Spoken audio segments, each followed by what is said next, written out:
হলো মেহেদীর বউয়ের ex husband, যার জন্যই মেহেদীর সাথে তার বউয়ের বিয়েটা না হওয়ার আগেই ভেঙে গেল।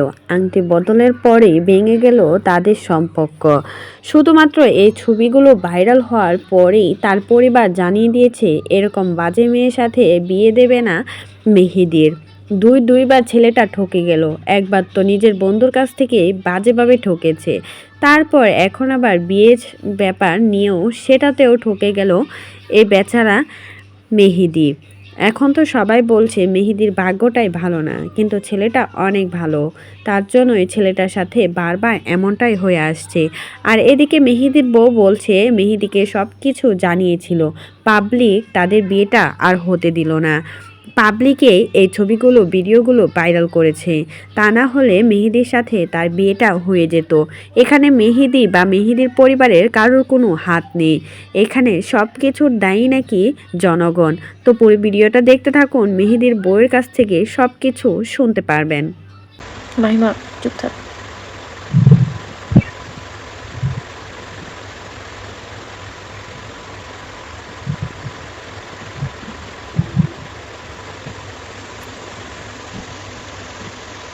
যার কারণে আসলে এটা আসলে পসিবল হয় না। আমি বলবো যে এখানে মেহেদীর আসলে কোনো দোষ নেই।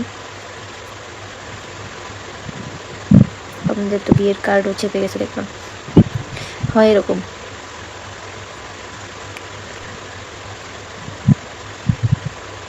মানুষ বলবো মানুষের কাজই মানুষের ক্ষতি করা, না যা আমার যা ক্ষতি করার করে দিছে।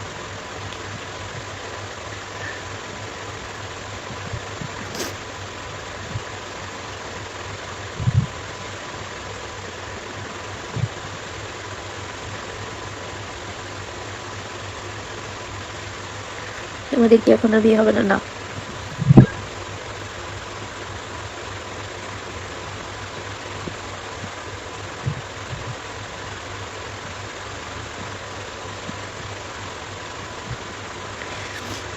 আমার রিলেশন যেটার কথা হচ্ছে যে উইঠা আসছে বা যা দেখতেছেন সবাই এত ছড়াছড়ি করা হইতেছে, ওটা আমার লাইফে ঘুইটা যাওয়া 4 বছর আগে একটা পাস্ট, যেটা নিয়ে আমি অনেক বেশি হেরাস হয়েছি, সবসময় অনেক বেশি হেরাস হয়েছি।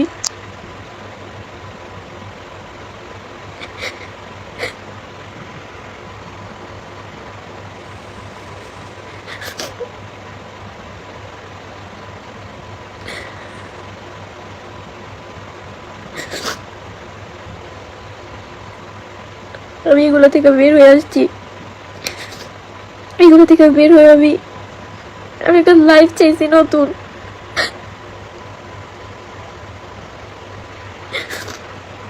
কিন্তু এটা মানুষ হইতে দেয় নাই। এখানে না ওর কোনো দোষ, না ওর ফ্যামিলির কোনো দোষ।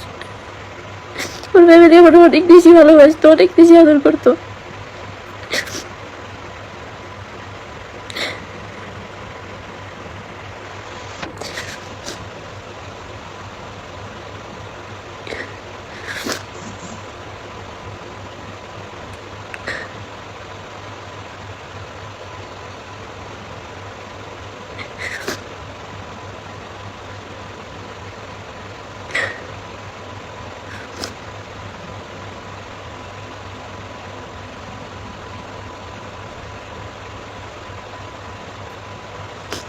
চাইছিল সবকিছু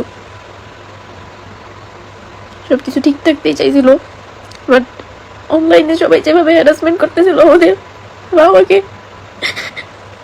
এটা কোনোদিনও পসিবল না। আর ওর ফ্যামিলি থেকেও আমার সাইড থেকে